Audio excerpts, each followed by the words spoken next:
Welcome to the deep dive. Okay, here's something to think about. Have you ever considered that, well, pretty much everything you do in life, landing a job, finding a partner, it's all fundamentally a type of selling? That's a pretty radical thought, isn't it? Really flips the script on how we usually see our interactions. Totally. And that's exactly what we're diving into today. Napoleon Hill's incredibly insightful book, How to Sell Your Way Through Life. We're pulling insights from a rare audiobook transcript we got our hands on. And, it's important to say up front, this isn't about those high-pressure sales tactics or anything like that. Not Hill's angle at all. Right. He presents it as this universal philosophy for, success and influence. Salesmanship, in his view, is way broader than just marketing products. Much broader. So our mission today, let's unpack Hill's really expansive definition of salesmanship, explore how some of history's most successful people actually live these principles, and pull out some powerful nuggets you can maybe apply immediately. Sound good? Let's do it. That definition Hill starts with is, well, it's fascinating because it just pushes right past the conventional idea of selling being limited to, transactions. Yeah. For Hill, salesmanship is essentially any form of effort where one person persuades another person to cooperate. It becomes this truly universal skill. And when you frame it like that, suddenly you see it everywhere, don't you? Yeah. Think about politicians. Oh, definitely. They're selling themselves into office, sure, but then they had to keep selling to stay favorably viewed by constituents. Or think about salaried folks. Right. You're not just getting the job. You're selling your skills, your personality, your potential, and then you have to keep selling your value to stay there. Exactly. Even lawyers selling a case, clergymen selling sermons. Yeah. Hill says a clergyman has to sell himself and his sermons, or he'll be looking for a new congregation pretty quick. He even uses the example of someone proposing marriage that's a sale. Though he does cheekily add that women often do the real selling by making themselves charming. But his ultimate example, a newborn baby yelling for food. That's a successful sale right there. Gets what it needs. I love that image, the newborn salesman. It really hammers home how universal this is. And central to it all, Hill says, is selling your personality. Yes. He even tells this story about himself, right? A pivotal moment. Started as a secretary, and in less than an hour, sold himself into the general manager job at a coal mine. How'd he swing that? By, in his words, voluntarily rendering confidential service for which I neither expected nor asked paying. Just being proactively helpful. And that one sale of his attitude, it led directly to his big break, his alliance with Andrew Carnegie. Yeah. Changed everything for him. Wow. And that story really underscores another critical point Hill makes. The absolute necessity of intelligent promotion. Yes. He tackles that old saying, build a better mousetrap and the world will beat a path to your door. He calls that one out directly. He says basically, nope, that big rush to your door, it won't start until you tell people the location and, you've been properly promoted. So just being good or having a good product isn't enough. You need to strategically let people know. And he makes a really clear distinction between promotion and just advertising. A very clear one. Advertising is something else entirely, he says. Promotion is the art of keeping an individual favorably sold to the public all the time, often using free publicity, strategic positioning. It sounds almost like what we'd call personal branding or influence marketing today. But he was writing about this, nearly a century ago. Way ahead of the curve. And the examples he uses are incredibly diverse. Jack Kearns promoting the boxer Jack Dempsey from basically nowhere to $1 million income. Incredible. William Randolph Hearst making Arthur Brisbane a household name just by putting his name prominently on the front page. Ted Collins and Kate Smith's huge salary. Ziegfeld tuning unknown vaudeville acts like Will Rogers, Eddie Cantor into massive stars. Right. And it wasn't just show business. He mentions Ivy Lee working with John D. Rockefeller Sr. Yeah, removing the negative public perception, keeping him seen favorably. Lee even organized the famous Billy Sunday revivals, Hill says, as a form of guided promotion. And even political figures. Theodore Roosevelt, hugely famous already. You'd think he wouldn't need it. Right. But Hill says he arranged for nearly 1,000 paid applauders at a Madison Square Garden event, just to ensure a tremendous ovation. 1,000 people just to clap. That's a dedication to the image. It really is. And even someone as prominent as Mrs. Franklin D. Roosevelt used professional promotion experts. Because, as Hill puts it, no one is so big or important that he cannot be raised higher through well-organized promotion. Makes sense. Then there's that clever example of Paul Harris, the lawyer in Chicago. Oh, yeah? What did he do? Well, lawyers back then had strict rules against advertising, so Harris couldn't directly promote his services. What does he do? He organizes the very first Rotary Club. Instant network, instant contact. Exactly. Brilliant indirect promotion, totally bypassing the rules. But what's really insightful is Hill's warning against trying to promote yourself. He compares it to cutting one's own hair. Yeah, rarely improves your appearance, right? He even admitted he felt outmoded by other authors until his wife stepped in and took over his management. So it makes you think, how might recognizing the need for this intelligent promotion change how you approach your career or maybe your personal goals? What parts of your own, let's call it personal brand, are you actively promoting? Or maybe not promoting very well. Okay, so that idea of promotion leads into another really interesting area. Hill explores the actual how of influencing people, but he draws a really sharp line, doesn't he, between frankness and flattery. Oh, absolutely. He's incredibly direct about flattery, calls it a form of dope that sidetracks the reasoning faculty. Doesn't mince words. Wow, okay. So forget the buttering up. Pretty much. He argues that people who actually think or even, make a pretense of thinking, they resent flattery. They see it as an insult to their intelligence. Huh. So what's the alternative? Just be direct, be frank. He claims that approach wins out 999 times out of every 1,000. That feels a bit counterintuitive in some situations, maybe. But he has that personal story to back it up. He does. During the Depression, he really needed credit, went to a Colonel Herron.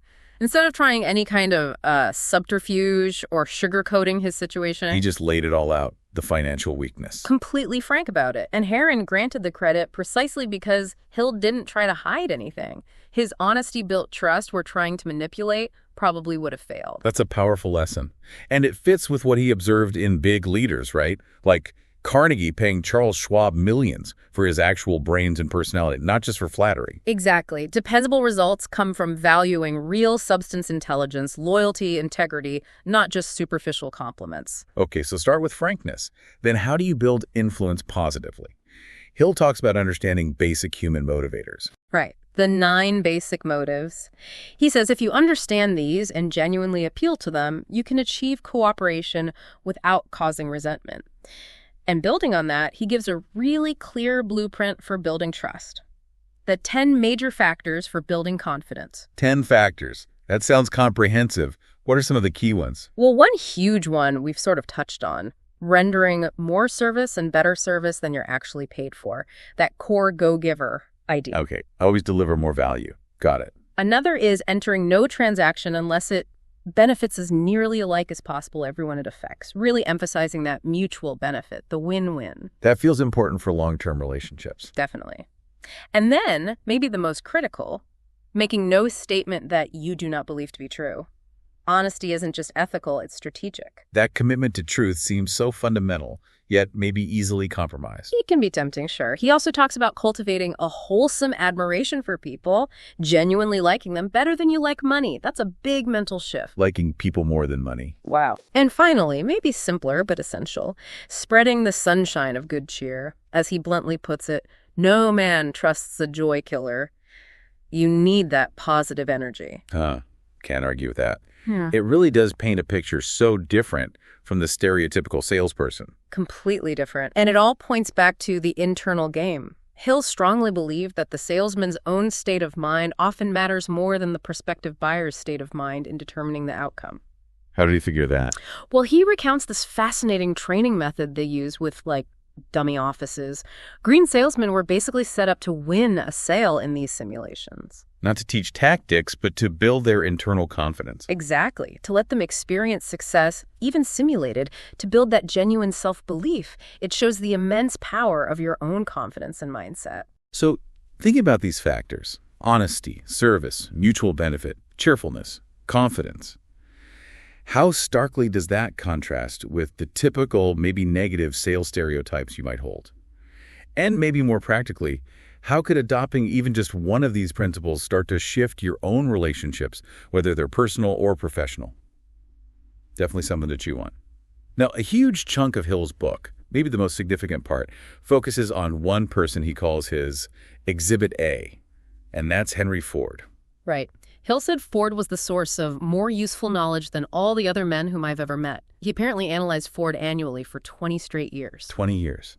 And Hill's big takeaway wasn't that Ford was just lucky or had some innate genius. No, not at all. He was very clear. Ford's success came down to his knowledge and use of superior principles. It was learned and applied. Okay, so let's unpack those principles Ford embodied. First one. Singleness of purpose, what Hill often calls a definite chief aim. The core focus. Exactly. Ford had this unwavering central purpose for over 25 years.